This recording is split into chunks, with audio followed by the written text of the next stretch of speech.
didn't start with it, right? He stole it from somebody else. But I at least like to say from whom I stole it, right? So give credit for that. So that came from them. So why Christmas? I got 4 things that I was thinking about. There are obviously a bunch of different messages, but 4 kind of main components for this week and for next week as well is that it's God's truth, not the truth and not what we make it into being, right?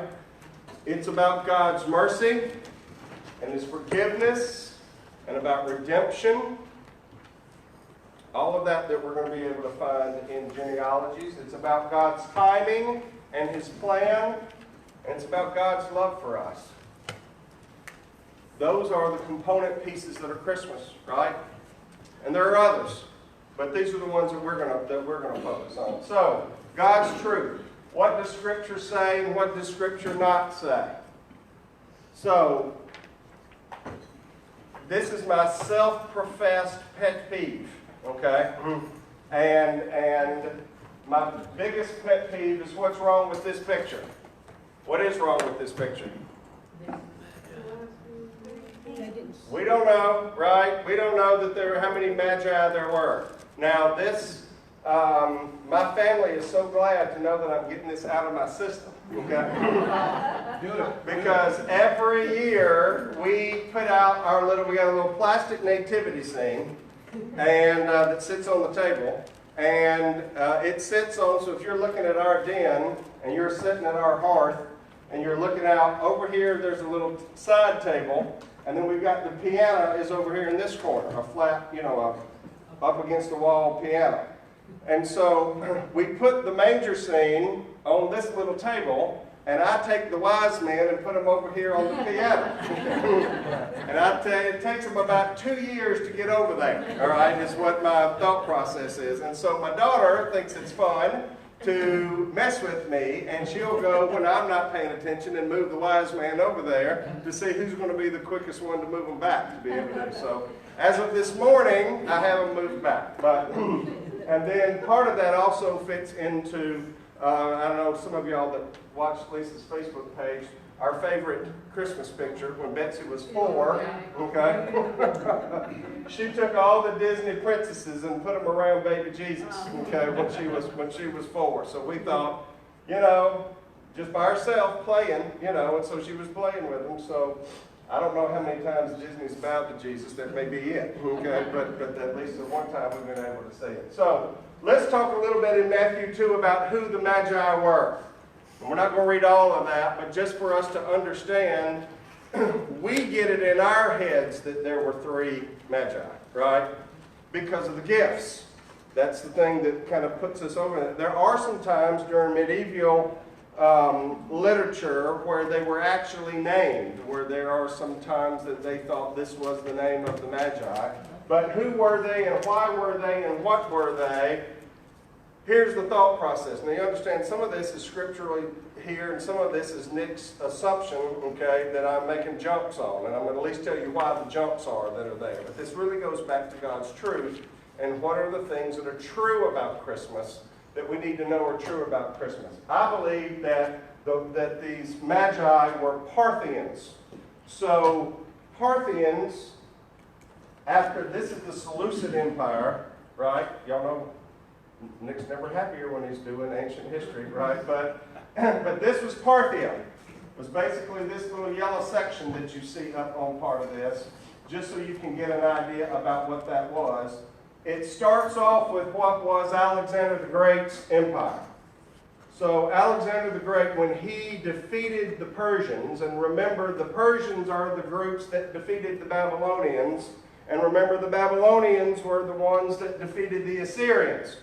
So when we start to talk about who was fighting over this little stretch of land right here, of what we call the Holy Land, those were the different groups that had fought over it. So after Alexander the Great died at the ripe old age of 32, of having conquered the world, at least his known world at the time, when he died without any heirs, or any legitimate heirs anyway, he divided his empire up amongst his 4 main generals.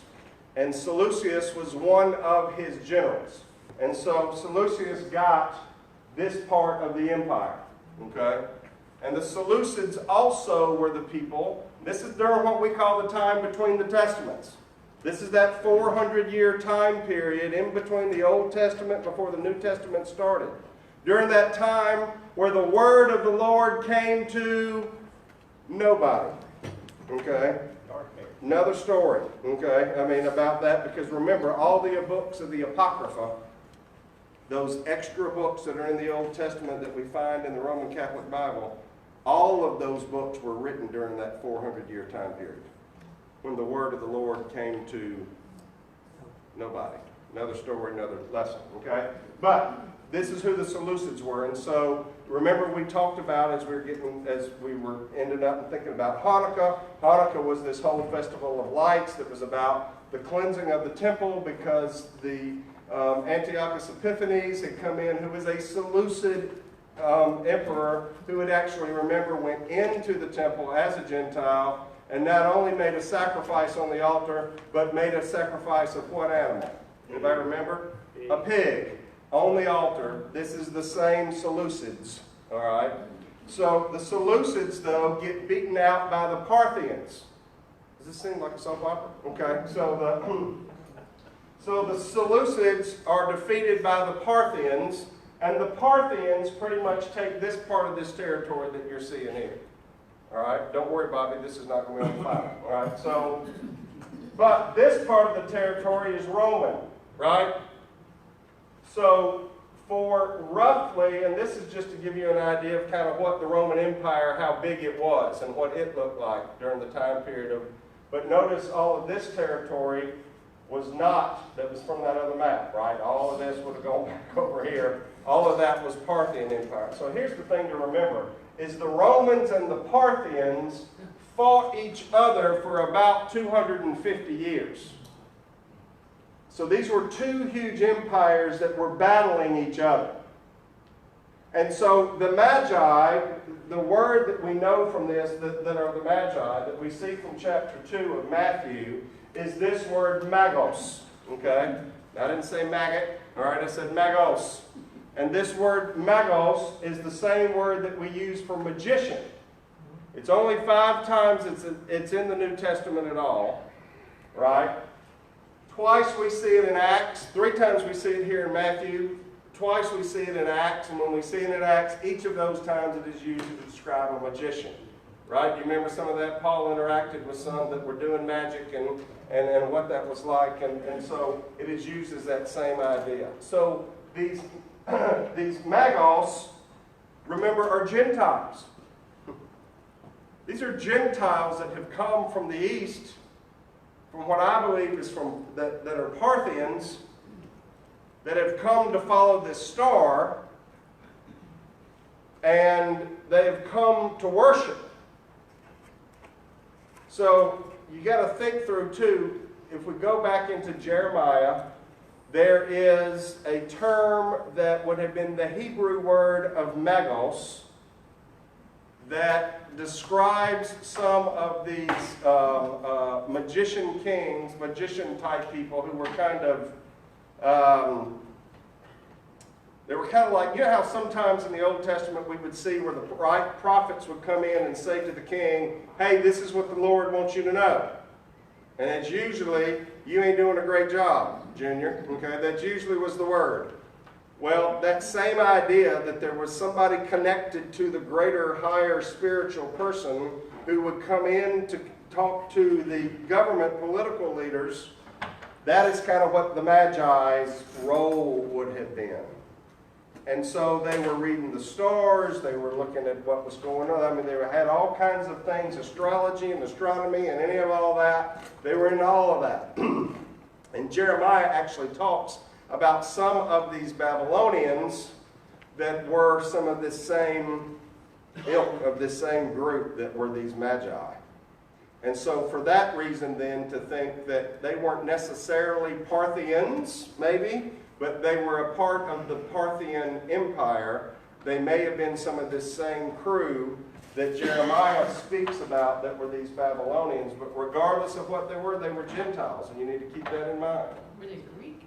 Pardon? Were they Greek? Now, they would have spoken Greek, or they would have been known about Greek, because after Alexander the Great, that's why our New Testament's in Greek, right? Because Greek became the language that was used as the common language for writing and for some speaking, right? So what was their... They probably were what we would have called Persian, or they would have been Hindus. Yeah, what religion were they? They were kind of their own thing. It would have been a gosh dog. There's another religion that has left my brain, but that's probably what they were. That one, Margie? Yeah. Huh? Zoroastrian. That's exactly right. Wade Judy gets a smiley face. Okay. Yes, they were Zoroastrian, right? And so that is probably what they were, because that was part of that structure. That they weren't Hindu because they didn't go that far over into India. They would have been much more of this Zoroastrian. That's exactly correct. So, but didn't the Israelites use the stars to tell the stories? They did use stars to tell stories, so it's not like looking at the stars. There's another whole thing that we could look in and see the story of creation and a whole other things that Hebrews use too. So don't think that stars as a guide or stars as something to look at is a no-no. Using it to tell the future or putting your trust in that, there's another ballgame. That's the difference in astronomy and astrology, right? Right. So now my Bible says that they were possibly also into medicine and natural sciences, which would have made that, why they would have had some of those gifts on hand could have very well been. I mean, they were their own group of humans, okay? I mean, they were doing their own thing. That's exactly right. All right, so if you notice in verse 3 of Matthew 2, that when Herod the king had heard this, that they had come, right? They came and asked Herod, right? Where is the king of the Jews? We saw his star rise. I'm paraphrasing the first two verses. And then in verse 3, when Herod heard this, he was troubled, and all Jerusalem with him. Why in the world are they going to be that upset about three dudes on a camel? Okay? I don't think that means, I think what that means is that when these guys showed up, they didn't just show up with the three guys riding their own camel. They would have had an honor guard. They would have had other military people with them. They would have traveled, what I believe are these 2 years worth of time that they have come over to follow the star to the east. They didn't just put together a backpack and hit the road. And so why would all of Jerusalem be worried? Well, because they came from Parthia. They came from the Parthian Empire that the Roman Empire was fighting. And if you saw somebody particularly with a military guard and all of who would have been a part of their entourage showed up and said, hey, we're looking for the king of the Jews. Where is he? What? Whoa, what are we about to, is war about to happen? Are we about to be under siege again? Or is, and I think that's part of what showed about why all of Jerusalem would have been worried about these magi showing up. Well, they certainly didn't come to pay homage to him. Well, no, that's certainly not to Herod, but you understand these Jews would have come back from the Babylonian captivity, and so an interaction with some of these magi during that time period, it wouldn't have been anything unique. I mean, it's not like they'd never heard of them, right? And so they certainly had some bearing or some play whenever they actually showed up. So in verse 8, what we see in Matthew, right? So verse 7, Matthew 2, Herod summoned the wise men secretly. Well, let me back up because this is going to fit into what we're talking about earlier. We'll talk about later. Go back to verse 4. And assembling all the chief priests and the scribes of the people, he inquired of them where the Christ was to be born. And they told him, in Bethlehem in Judea. So the chief priests and the law, and the ones that really understand, and the scribes, understood very well where the Messiah was coming from, right? They were able to tell Herod. Keep that in mind, because when we get to John 9 in 2 weeks, these Pharisees are going to go, well, we don't know where this guy came from. We don't even know who this guy Jesus is. Really? Okay. How about you go flick over to Micah and read it, okay, of where he came from. So keep that in your thought process as we move forward in a couple of weeks, right? In verse 7, then Herod summoned the wise men secretly and ascertained from them what time the star had appeared. And he sent them on to Bethlehem, saying, well, go and search diligently for the child, and when you found him, bring me word that I too may go and worship him.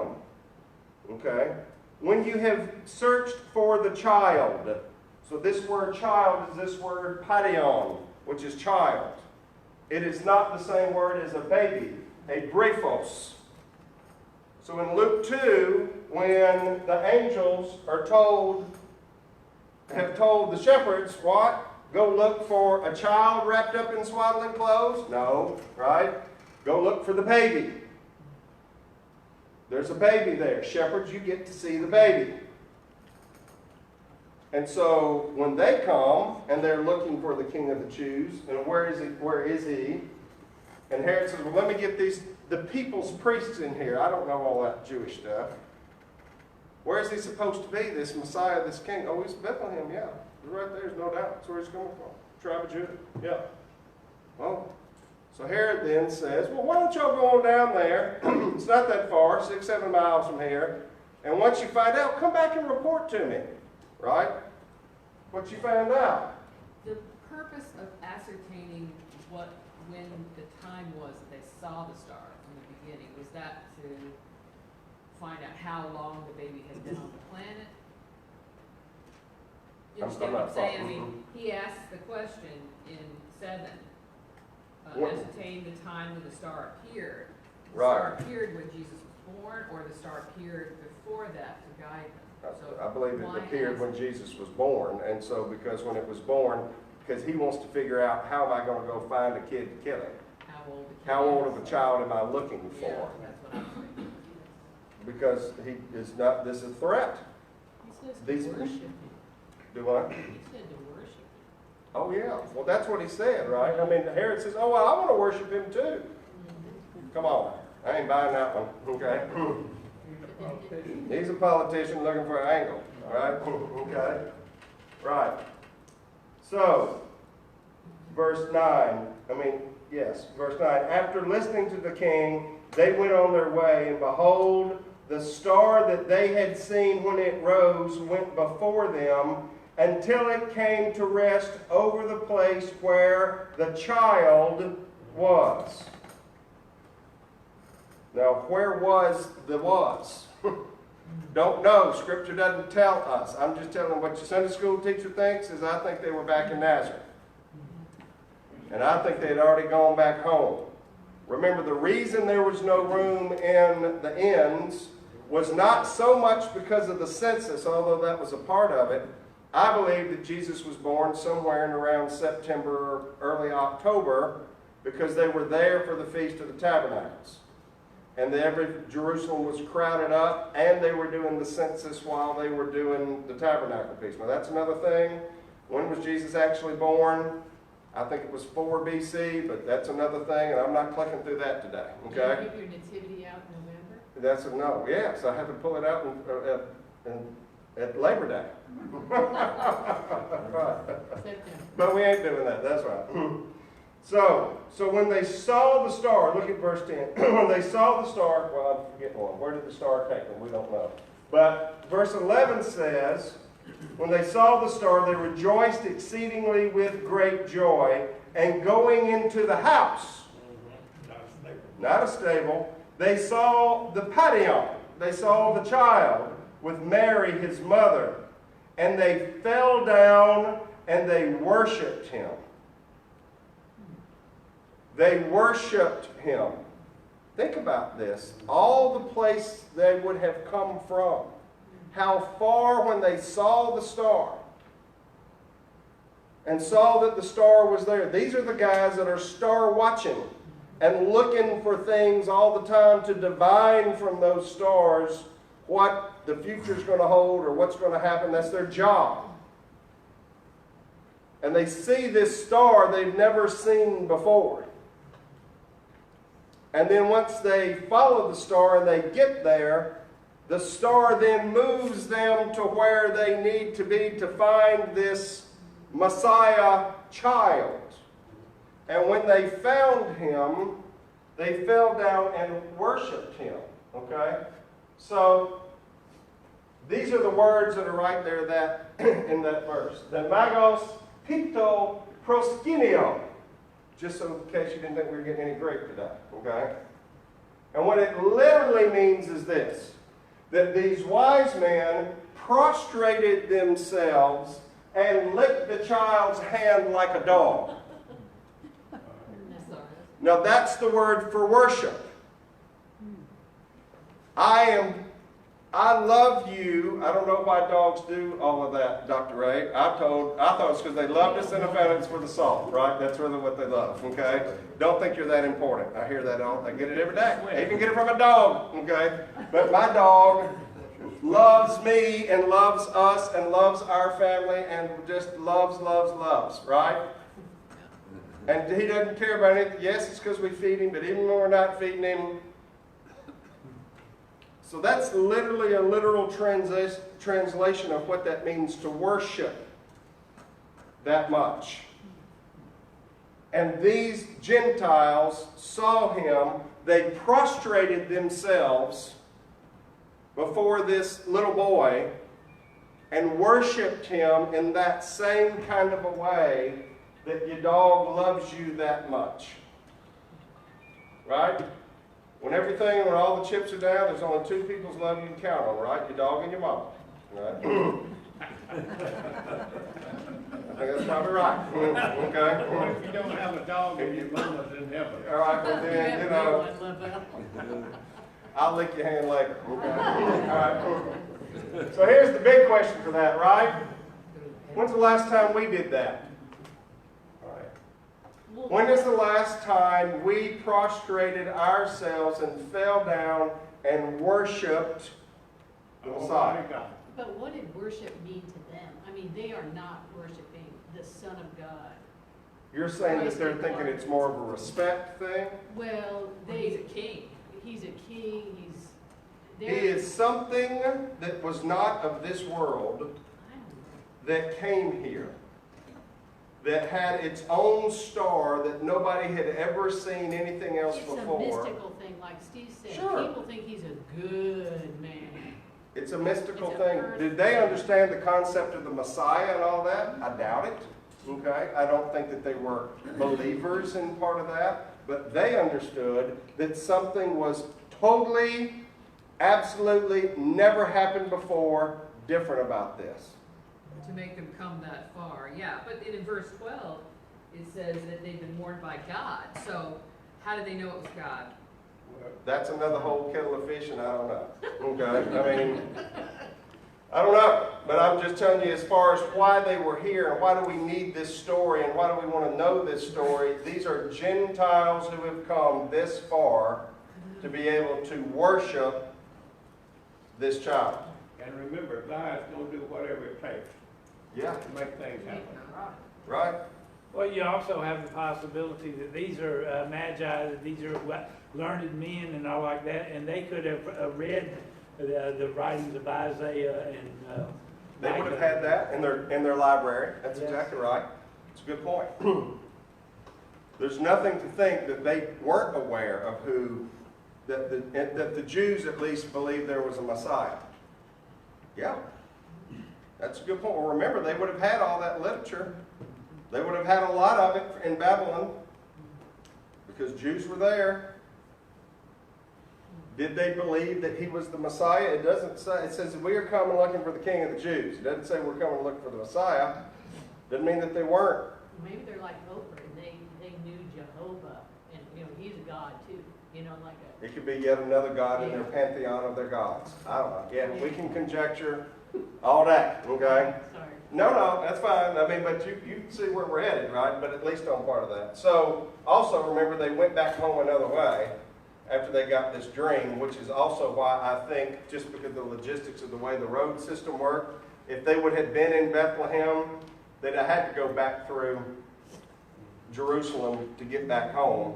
If they were already in Nazareth, they didn't have to go that way, and they could have gone a different way. They can go back as Herod had asked them to do it. But I've gotten it out of my system. I don't have to do it for another 2 years. I'm good now. I gotta do it. Well, I'm gonna say something. Come on. Back in your system. All right.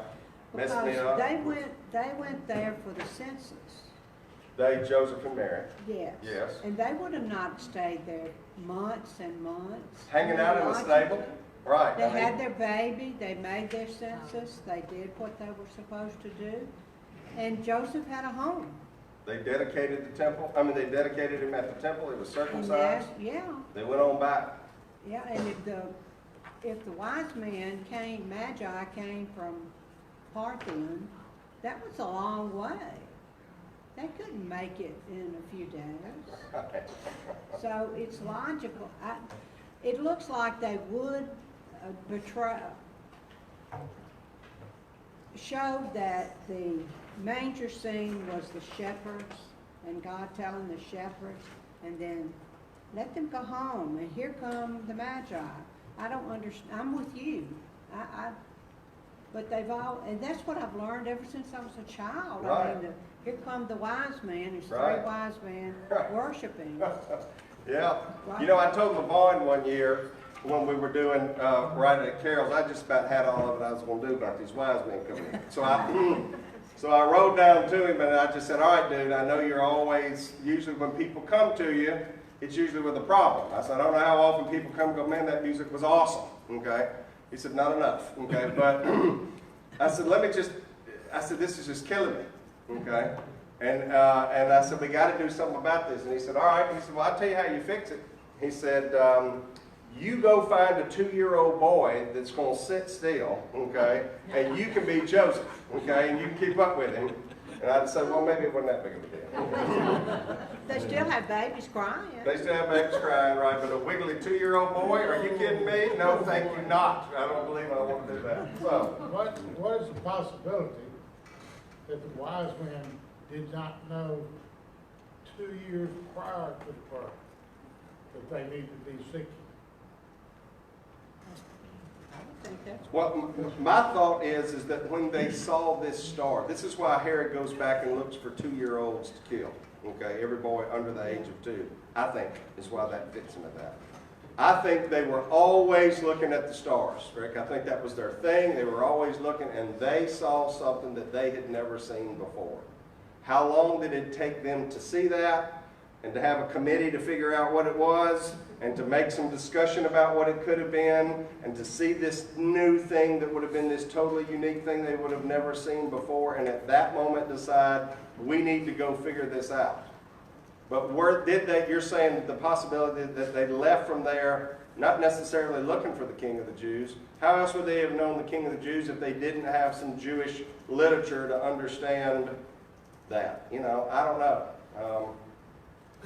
I just don't think it was 3 guys, and I don't think they were in Bethlehem, and I don't think they were there at the time of the birth. And I think it was this time later to do all that. Most stars move. There's only one star in the sky that doesn't move, and that's the pole star. So if this star was not moving, it would have stood out. It would have been noteworthy to anybody. You know, like, what is this thing? I mean, maybe it didn't move then. Obviously, it didn't move till they got there. Right. So Then yeah, it that would have moves. been a big deal. So I feel that exercise. Oh, y'all still bothered about it. All right, Lennon, what you got? I heard one preacher say, it might not have actually been a star.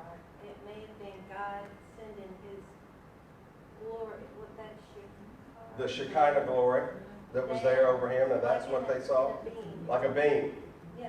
Could be. But, you know, they wouldn't know what to call it. Right. What else would you have called it if you saw something Because in the shining? other story, it says a bright light appeared in the sky. Right. But then from a distance. Of the heavenly they're host, calling right. Yeah, they're calling it a star. So it could not be. It might We be. get to put that in our glory box, don't Yeah. we? Find out in glory. Marty? Nick, I'm would say just for them to be learned men, that anything including a obscure Jewish lineage, prophecy, whatever, that they would study anything that was written and well versed in it for them to be, nothing but scholars. They'd look at the same thing if it was a Hindu thing, or same thing if it was something from China or whatever. They were learned guys who are always looking for things like this, and they see this one, and it was something that unique. Yeah. So what about the gifts? The gifts are for what? The gifts are representative of who Jesus was as prophet, priest, and king. Right? As prophet, priest, and king. So let's look. This is why we think of there being 3 wise men, right? Is because of we're thinking each one of them toted a box, right? So the gold is pretty easy, right? Gold meaning kingdom, meaning for a kingship. That's not that unique. That's not that different of a concept to understand what the gold would have been for Jesus as king, right? The frankincense, though, would have been a part that would have connected to him as priest. That he is our high priest, as both Peter and the writers of Hebrews and others call him of who Jesus was. So this is a frankincense tree. And part of that is the sap that comes out of the frankincense tree is the fragrant stuff. And this is what it looks like. And so once they get it out and melt it down or emulsify it, that is a part of what was put in the incense that was used during any of the time of worship. So the priests would have been the ones that would have done that and would have used that. And so that's what the frankincense would have been for, incense, okay? And so how that fit into priestly part and priestly part of worship is why the frankincense would have been there, which would have been unique for somebody from Judah to be hanging out with incense, okay? Because they would have given it to the priest, right? Or what did they do with it? I don't know exactly, but the fact that they brought that certainly is an interesting thing for these magi to know that. And then myrrh was used for embalming. So the prophesied death that would have been known about Jesus as a prophet, that he indeed was going to die, that's what the little myrrh tree looks like. And like frankincense, Is it a dead myrrh tree? It's actually rolling, okay? So it's kind of a cactus thing. They're found in Ethiopia. What's that? That is myrrh that's done the same way that the frankincense is. It's the sap that comes from that. When they take that sap and it hardens up, that is the myrrh that is used for embalming. Now, why in the world would you bring a child a gift to say, hey, here's this so you can be a priest? The gold I get, okay? This for you as a priest. This for you is embalming. So great to see your son. Mother, how great is that? It's so wonderful. We're here to talk about when he's going to die. I'll tell you why. Why? Myrrh was very expensive. And it would take a lifetime of work to build up that much myrrh for them to be able to use it for embalming. And so they gave it to him so that, because, as a king, every king should have that. I've seen movies where people had that ahead of time. Yeah. For the future day. Yeah. So. Like a barrel policy. Exactly. Okay. So it came from Ethiopia, right? John 19 tells us, Nicodemus also, who earlier had come to Jesus by night, came bringing a mixture of myrrh and aloes, about 75 pounds in weight. This is he and Joseph of Arimathea, to bury for Jesus' burial. Same word. Prophets' deaths, we won't do all of these, but remember there's plenty of places in the Old Testament where we see plenty of times, as well as you're the ones that have killed the prophets, you've killed the prophets, you've killed the prophets, you've killed the prophets. You, the Jews, have killed the prophets. Not what other people have come in and killed the prophets, but y'all have killed your own prophets. Plenty of references to that, over and over and over throughout Scripture, the idea of the prophet being killed. So if you look at Isaiah 60, real quick, notice this in Isaiah 60. I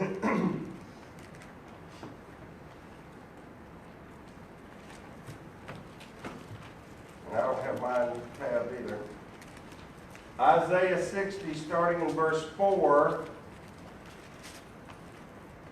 This is going back to going back to the Jews. Thank you. Lift up your eyes all around and see. They all gather together. They come to you. And your son shall come from afar, and your daughters shall be carried on the hip. This is about the future glory of Israel. Okay? Israel's future glory. This is what it's going to be like. Verse 5.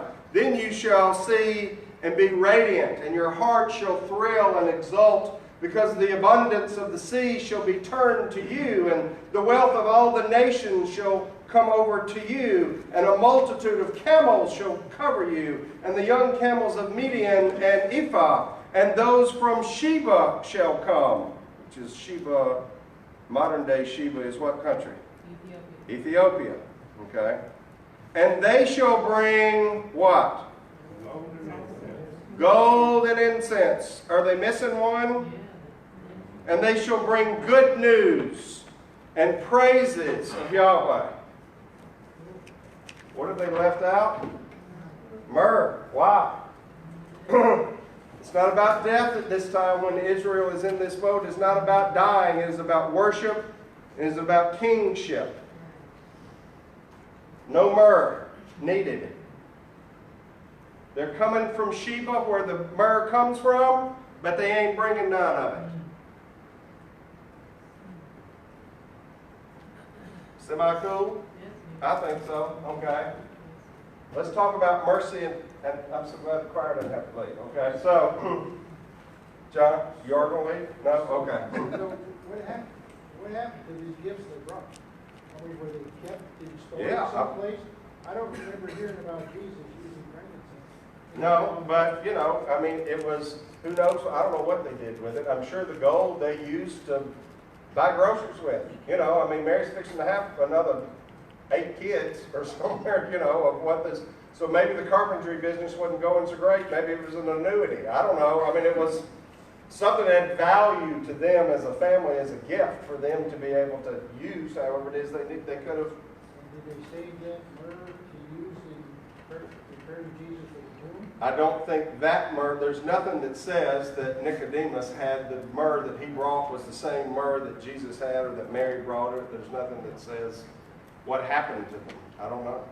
They could have sold it. Could have been a rich guy in town that needed some myrrh to be buried in, and I mean, it was their gift. It was a symbolism, obviously, but there was a practical part to the gifts too. All right? Just a side note here. I'll take a side note. When my daughter married her husband, and he quit his job without another job to go into the ministry, I was complaining about that to a missionary from Canada. And he said, I said that he has no job and that he has no insurance and no nothing to do. He just got everything other than his praying. He was crazy. And he said, well, why do you think that the wise men gave these gifts to Jesus? Do you think he really did that? And I said, I don't know. He said,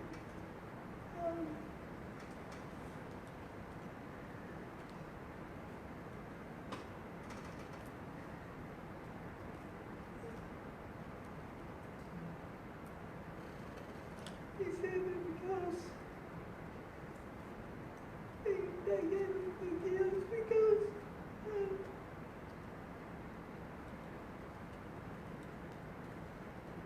because they wouldn't need the money because they were going to Egypt, in Egypt, and that was an expensive, costly stuff. That's an awesome thought. So what Katie was saying was, why did they need these gifts? They were about to be gone to Egypt for a couple of years. I don't know whether you're going to open up a carpenter shop in Cairo or not. How are you going to survive? How are you going to live? How in the world could this happen? And he met their physical needs of Jesus' human side with Mary and Joseph and them, and that's maybe very well what those gifts were used for, right? They would have had value to them, particularly at the place where all embalming started, right, in Egypt. Who knew? It's a great thought. It's an awesome thought. Thank you. Look at Matthew, flip back to Matthew chapter 1, and remember, these are the spots of Matthew's gospel that gives us this genealogy. And we're going to look at both of the genealogies, both in Luke and this one in Matthew, but we're going to park here at this one for a while, because I think part of what this genealogy shows us of why Christmas shows us mercy, and shows us redemption, and shows us forgiveness. So, there are 4 women in these verses, of these first 17 verses, who are mentioned of these 4 in Jesus' genealogy. Ruth, Rahab, Bathsheba, not by name, and Tamar. Now, I say Tamar, I don't know why, it's probably Tamar, right? But I don't know, I don't drive to Lamar County, I don't know, it's just in my head that way, it's just the kind of way, I guess Tamar's just in my head. It's probably not the way to pronounce it, all right? But Bathsheba, and she's not even named as Bathsheba, she's named as Uriah's wife. So, notice that all 4 of these women come from sexual sin. Ruth is a Moabite. Where did the Moabites come from? Anybody remember or know? They came from Lot's daughters. Remember Lot? Each of his daughters got him drunk, and they had an incestuous relationship and bore a child. One group were the Ammonites, the other were the Moabites. So Ruth comes from that. As a Gentile, remember, she comes from that. Now, what was Ruth really doing down there at Boaz's feet? It's another study for another day. We could all kick around, okay? But nonetheless, that is where her lineage comes from. It was born out of that. Rahab, what was her job? As a prostitute. Right? Here she is in Jesus' lineage. Bathsheba, with David, and Tamar, all of them have this sexual sin as a part of what they either themselves did, or at the very least what their lineage was. I don't know if Bathsheba was a Gentile or not, for sure. She was married to a Hittite, Uriah. It's very plausible that she could have been. But you understand, here's Matthew. Who is Matthew's book focused towards? Who does he spend his attention on? Who does he really... He's to the Jews. So he starts off with this genealogy, right? So in this map, or this little chart here to be able to show you, here's where they all come from. Why do you think that Matthew, who is trying to make Jews understand that this is the Messiah and that this is the Christ, why would he put these 4 women, of all the women he could put, why would he put these 4 women specifically when they've got this commonality of sexual sin? Because the lineage follows the male, and the Jewish, Right? it follows the male, and back there in the Old Testament, somewhere where the daughters have the inheritance. That's coming next week. Right. The daughters of Zelophehad. That's right. We get into that in the next week in the Jeconiah's curse. You're always ahead of Katie. Okay, right? That must be tough, Ronnie, to know that she's always about 3 steps ahead of you, right? You've lived with it, okay? I think part of the reason that they're showing this sexual sin is that they want to be able to, for all of those that believe the same thing about Mary, to realize, look at the Messiah's. I saw one commentator said that Jesus' family tree was a bit shady. Okay? But think about this and look back here at Ruth. Let's go with me to Ruth 4. Ruth chapter 4. And notice part of this about Ruth. You know, the story of Ruth and Boaz and Naomi is a great picture of Naomi being Israel and Boaz being Jesus and Ruth being us. And that's another whole thing about the kinsman redeemer and what that is, and that's a really awesome. But go to Ruth chapter 4 and look at verse 11.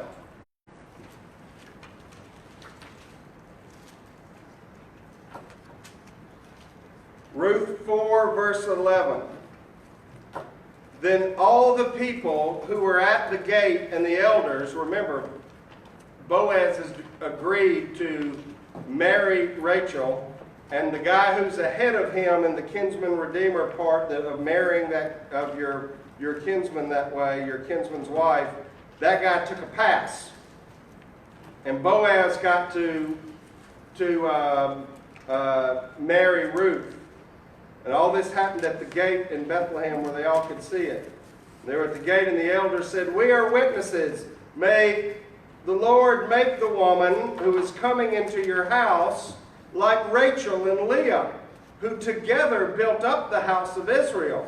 May you act worthily in all Ephrathah," which is another way of saying Bethlehem, "and be renowned in Bethlehem. And may your house be like the house of Perez, who Tamar bore to Judah, because of the offspring that the Lord will give you by this young woman." Oh, really? May my house be like Perez. What kind of a thing is that? Okay? So if we were to go to Genesis 38 and read that chapter, we're not only because we don't have time, but just we're not, okay? But this is a little refresher on Judah and Tamar and Perez. Remember, here's this glorious thing that's happening, and everybody says, well, we hope your family's just like Perez. So, remember part of this. Tamar, who is a Gentile, a Canaanite, marries Judah's oldest son, and he dies.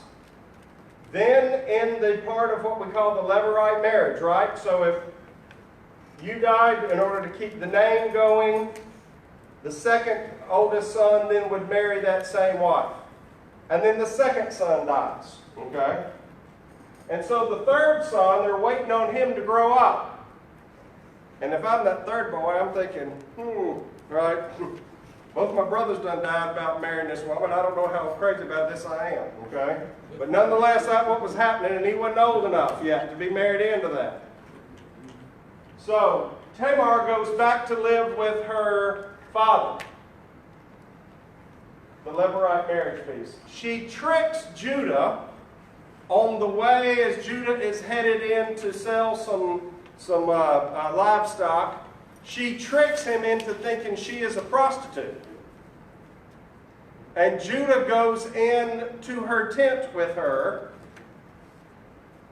and he says, "How much is it going to be for this interaction?" And she says, "It'll cost you a goat." What do I know? Okay? And he says, "Well, I don't have a goat." "Well, I'll give you my staff, and I'll give you my signet ring, and I'll give you my cord that the signet ring holds on to, and you keep that until I come back and bring you a goat." This is all in Jesus' lineage. The Jesus of redemption. And so it happens. Judah sends one of his servants back with the goat, and Tamar's not there. Tamar becomes pregnant with Judah's child. Once the child comes, they're ready to cast Tamar out for being in this adulterous harlot relationship, because she is an unwed person who is pledged to take to Judah's third son, and now she's had this child. And we know the boy's not old enough to have married yet, and they're about to get kicked out and kick her out and stone her. And she says, hold on just a second. I got a staff and a signet ring and a cord here. Who belongs to these? I gotta show you something. I got something here. Hold up just a second. And Judah says, she's more noble than I. That's right. And then she has twins. And of these twins, one of them is Perez. Now, back up to the gate scene we just left with Boaz. And everybody says, hooray, you should be just like Leah and Rachel in producing all these kids. We hope it's great for you. And your son ought to be just like Perez. Huh? I'd rather have a set of Tupperware. Why couldn't I just spend that as a wedding gift? Why do I need the... Okay. May your kids be like Perez. I hope you're still...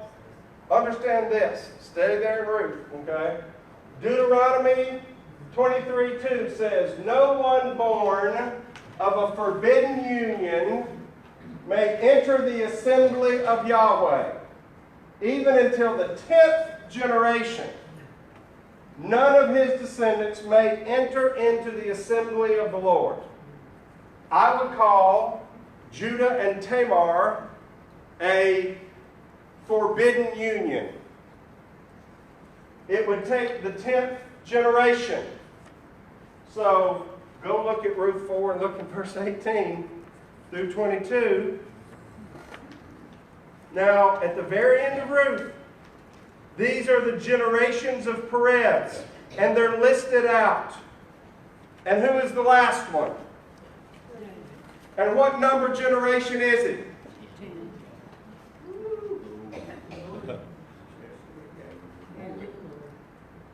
Who else is going to put this together in the timing of the redemption? God never went back on what His word was and what His law was, but in His perfect timing, this incestuous daughter-in-law, father-in-law relationship, now in 10 generations we get David. And along the way, get to the next week, okay? Solomon's wife is Rahab. So, to look at what redemption means, and mercy means, and that grace means, for a woman to even be included in a Jewish mindset of the genealogy is a big thing, number one, that is different about this Jesus. And that the women that you talk about in these first 17 verses are all have something to do with some type of sexual sin. And for a woman, what would be worse for a woman in Jewish society or in that time frame?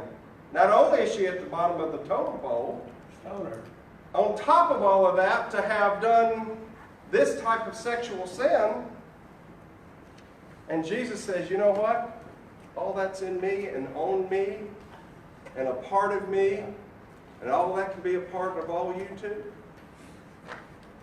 I think it's a beautiful picture of mercy and redemption and grace and forgiveness. So every time somebody thinks that your past is that bad, not in Jesus' eyes, and not only in His eyes, not in His bloodline. that kind of, oh, you realize. Thoughts? Irene? I want to go back to the manger.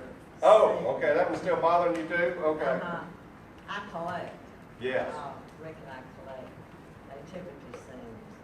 And I think you should bear in mind that what it is, the wise men, the animals, the shepherds, all that's involved in that is just a memory of what it stands for. Not necessarily that the wise men were not there at that period of time, Right. but it was, they were part of Jesus being born. What was the point? The point was one focus, right? And the focus was And Jesus. those of you that have the nativity scenes, Right. I think that's, should not be questionable, but knowing that they were a part of Jesus' birth. Yes. Part of his being here, Exactly. his arrival, why he's here. All of that is a part of it because they certainly worshiped him, right? Right. Right. No, whether they were physically there at the same scene or not, Right. another story. But that Right. doesn't mean that they don't have value for us to remember. That's what you're saying. That's a great point But it was all a part of it. of the story. Or God wouldn't have given us that story, Exactly. right? Whose hand was over here? Nancy? Oh, Kind of takes me back to when I was in school. Okay. I still don't understand why somebody would say to Boaz, may your house be like the house of bread. right. Why would they even say that? So you don't know? I don't know why they would say that. I mean, other than maybe what they're saying it is in not a great way, right?